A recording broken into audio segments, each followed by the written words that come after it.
Sam, how are you finding the new club and your surroundings? It's been very good so far. First couple of months of training have been very solid. Boys have been very welcoming, so it's been, really good so far. So what prompted the move in your mind? Probably last year, just not playing in the senior side up in Brisbane. Sort of had my thought of trying to get back home. I had a few things going on at home within the family as well. So just sort of made a decision that it'd be best, I guess, for football and myself to get back to the home state and try and flourish here. Did it happen pretty quickly, or was it a bit nerve-wracking? It took a little bit of time because I'd spoken to Fags throughout the season, obviously when I wasn't playing. So yeah, had a few conversations with him about it, and then sort of extra reviews and stuff like that. Like the club was all across it up there, so it wasn't sort of a very quick one, but it had a little bit of a process behind it. Yeah. How did it end up being Port Adelaide? Could have been the Crows, I suppose. It could have been. Port Adelaide showed a little bit of interest, so yeah, it sort of went in that direction because I wanted to try and get back home to the home state. So. Was that something that the Port Adelaide recruiters called you and said if you were coming, we'd be interested, or you had to put out, the managers had to put out feelers? How does that work? I think most of it went through the managers. Yeah, not too much myself, but yeah. Where do you see yourself best served in terms of position, Sam? You obviously played, half back, sort of bit of wing, a bit of half forward in Brisbane. Where do you sort of see yourself fitting? I think naturally my best position's sort of wing, half forward. Have developed over the last few years as a half back, so I think it's something that I'll be able to add to the side this season is a bit of versatility. I'll try and nail a spot down on the wing, but if Kenny needs me to play any position, I'm happy to do that. Is that where you sort of played most of the match simulation stuff today on the wing? Or? Yep, wing and inside I was playing a little bit, which is good. Most of this pre-season I've been training there. So. How was that stuff this morning? Because just from the outside watching it seemed pretty, it was pretty intense in the first match sim that you had this morning. I think it's good because it was sort of the first lot of match sim that we've done just completely let go and play. So you obviously get pretty excited when it's the first time to just play football. So yeah, it was pretty full on out there. It's good. Does it feel like it's all around the corner now? You've got a match sim, you've got people watching and everything else. Yep. You get into football mode now instead of pre-season. Yeah, usually straight after Christmas. It all comes up pretty quickly. I mean, January sort of happens pretty quick. You have a few training sessions, a few weeks, and then all of a sudden you're playing internal trial games, and then you're into the JLT games, and then round one's upon us pretty quickly. So it's exciting times. And to have the support out here today, that's something that I'm definitely not used to. In Brisbane, open training sessions are not as busy as those ones. So. What have you noticed on that, the differences between playing in Brisbane, when football's obviously the second sport, and then coming down here, and even though it is only January again, this sort of stuff? What sort of other differences have you noticed between the two clubs in that sense? Well, yesterday we were having a hit of golf and Theo rocked up, and that's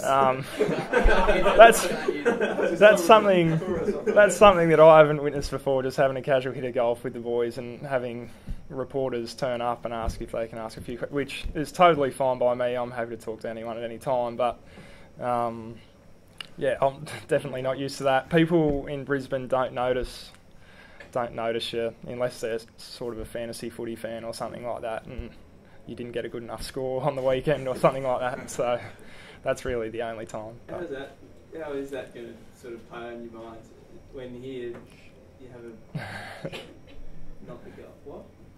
When here you sort of have a bad game or you have a good game and you get ripped or you get praised in the papers and the call, like this is a football town. It is. Sort of I think it's just important to have a balance in your life.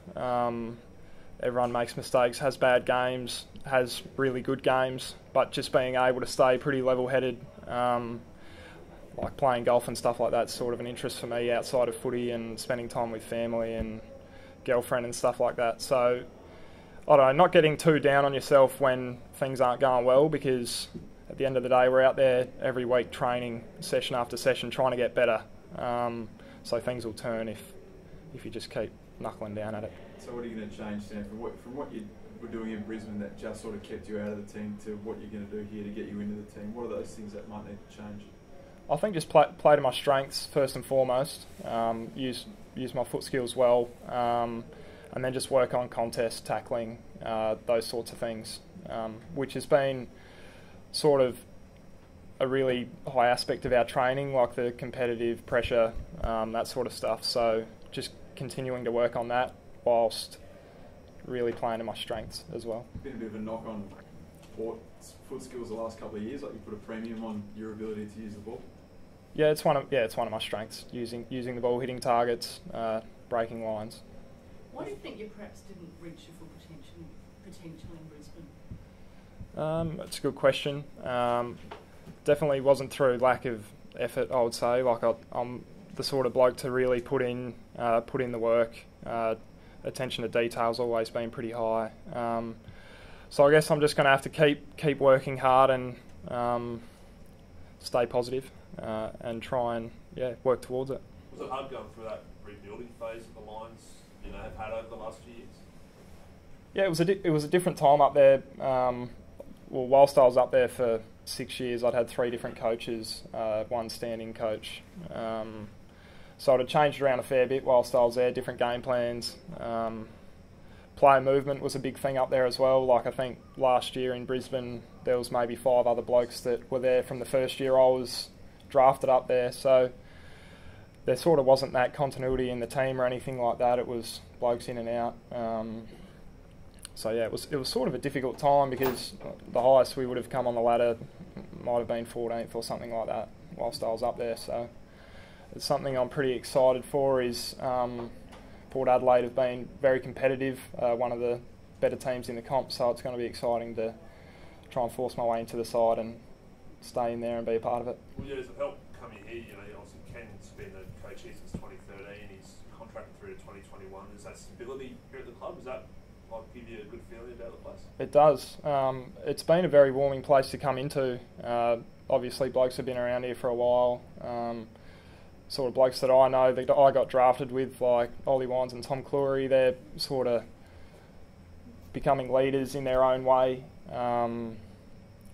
which is good. And the stability within the team's good. So, yeah, I'm excited for that.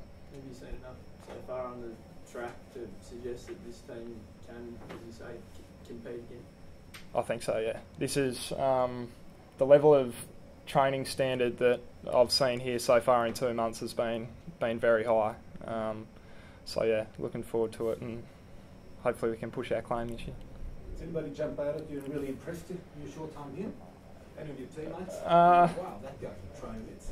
Yeah, I think there's some obvious names like Travis Boak, Sam Powell-Pepper, those sorts of blokes. They train at very high intensity. Brad Ebert, extremely fit.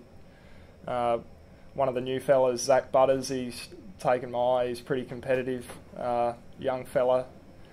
He's got the pink hat on at the moment because he's been injured, but he has a crack. Puts his head in the wrong spot sometimes, but he's going to be an exciting player, as well as some of the other draftees like Dersmer and Rosie and those sorts of blokes. So pretty exciting times. Sam, what was it about Port that made you think you might get a better shot at first team footy than you did at Brisbane last year? That's another good question. I guess the talk a little bit about Pollock leaving as well, sort of opening up that wing spot there, sort of caught my eye a little bit. I can see myself filling that position. So yeah, that's what I'm gonna try and do.